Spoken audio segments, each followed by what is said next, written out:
یاد رکھیے میرے عزیزو، دنیا میں کوئی بھی کسی بھی شعبے کا شخص کسی بندے کو تکلیف دے، اللہ یہ نہ یہ تکلیف بھولتے ہیں نہ یہ برداشت کرتے ہیں، کوئی بھی، یعنی ایک انسان نہیں، جانور کو بھی کوئی تکلیف دیتا ہے اللہ اس کو نہیں بھولتے، معاف نہیں کرتے، تو بندے کو تکلیف اللہ معاف کر دیں گے، اور پھر مسلمان کے دکھ اللہ کو تو کیا بھول جائے گا؟ اللہ معاف کر دیں گے؟ نہیں، ممکن نہیں۔ تجربہ کر کے دیکھ لے، جو شخص لوگوں کو تنگ کرتا ہے، نقصان دیتا ہے کسی بھی زاویے سے، کسی بھی ذریعے سے، دکھ دیتا ہے، یہ کبھی سکھ نہیں پائے گا، اچھی زندگی نہیں پائے گا، اچھی موت نہیں پائے گا، اور اچھی اولاد بھی نہیں پائے گا۔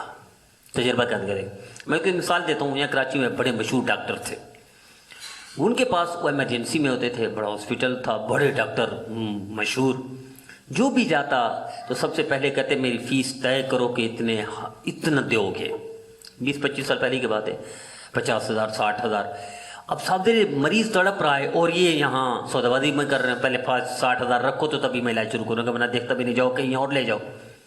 مجبور ہوتے تھے لوگ، جان بچانی ہے، جان بچانا، لوگ اپنے آپ کو بیچ دیتے ہیں، لوگ اپنے گردے تک بیچ دیتے ہیں کہ ہمارا مریض بچ جائے، ماں بچ جائے، باپ بچ جائے، بیٹا بچ جائے، بیٹی بن جائے، بھائی بچ جائے، تو یہ استعمال کرتے تھے۔ یہ مسلسل ان کی عادت تھی، لوگوں کو دکھ دینا، ان کو کوئی پرواہ نہیں تھی کہ لوگ غریب ہیں، یتیم ہیں، کوئی بیوہ ہے، مریض تڑپ رہا ہے، مر رہا ہے، یہ اس سے کوئی سروکار نہیں تھے، اس کو پیسے سے سروکار تھے۔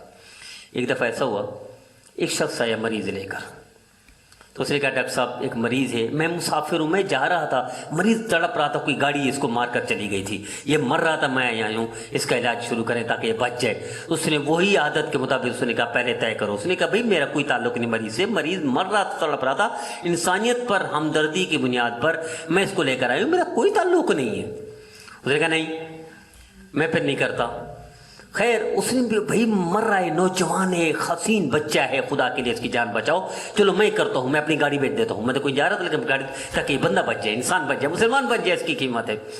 تو جب یہ طے ہوا کہ گاڑی بیچ دوں گا، آیا دیکھا تو اپنا ہی بیٹا تڑپ رہا تھا، اور تڑپ تڑپ کر آخری سانسیں لے رہا تھا، مر چکا تھا اس وقت جس وقت آیا۔ جب اس نے دیکھا کہ میرا ہی بیٹا ہے، اسی کے لیے میں دوسرے آدمی مسافر تھے، میں سودا بازی کر رہا تھا، تو وہیں اس کا دماغ وہ ہوا، شل ہو گیا اور پاگل ہو گیا، اور پاگل ہو کر یہ شخص مرا ہے۔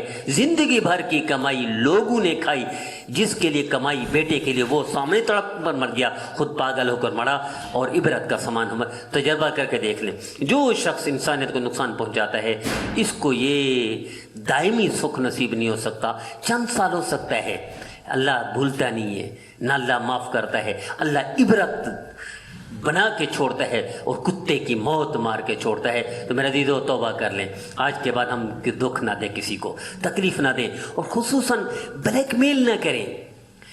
ہم مسلمان گر چکے ہیں، ہم کیا کرتے ہیں، کسی نے فرنیچر بیچنا ہم کہتے ہیں بھائی اتنے کا لو، اب وہ مجبور ہے وہ دیتا ہے۔ کسی نے جانور بیچنا وہ مجبوری میں بیچ رہا ہے، ہم اسے ناجائز فائدہ اٹھاتے ہیں۔ ہونا یہ چاہیے تھا مسلمان کو کہ بھائی تیری مجبوری ہے، ہاں یہ لو پیسے، تم نہ بیچو، یہ چیز نہ بیچو۔ یہ اخلاق تھے مسلمانوں کے۔ حضرت عبداللہ بن مبارک رحمۃ اللہ کے پاس ایک شخص آ گیا، میں مکان بیچ رہا ہوں، خدا کے لیے بیچ لو۔ اس نے کیوں؟ میں مجبور ہوں۔ اس نے کہا کتنے پیسے؟ اتنے پیسے، اس سے زیادہ دے دے، تم یہ مکان نہ بیچو، یہیں رہو، تم مجبور ہو۔ یہ اخلاق تھے مسلمانوں کے، تب مسلمان دنیا کو فتح کر رہے تھے، دنیا پر حکمرانی تھے۔ آج ہم اتنے گر چکے ہیں تو اس لیے پوری دنیا میں پٹائی بھی ہو رہی ہے، تقریب بھی ہو رہی ہے۔ تجربہ کر کے دیکھیں میرا عزیزو، جو دکھ دیتا ہے اللہ اس کو سکھ نہیں دیتا، اور جو سکھ دیتا ہے اللہ اس کو دکھ نہیں دیتا۔ آئیے طے کر لیں، ہم رول ماڈل بنیں، ہم مثال بنیں معاشرے کے لیے، کہ لوگ ہماری مثالیں دیں، ہم انسانیت کے لیے کارنامے انجام دیں، مسلمانوں کے لیے، انسانیت کے لیے۔ اللہ آپ کو بدلہ دے گا، دنیا میں بھی اور آخرت میں بھی اللہ اس کا صلہ دے گا۔ اللہ ہمیں ایسا کردار عطا فرمائے۔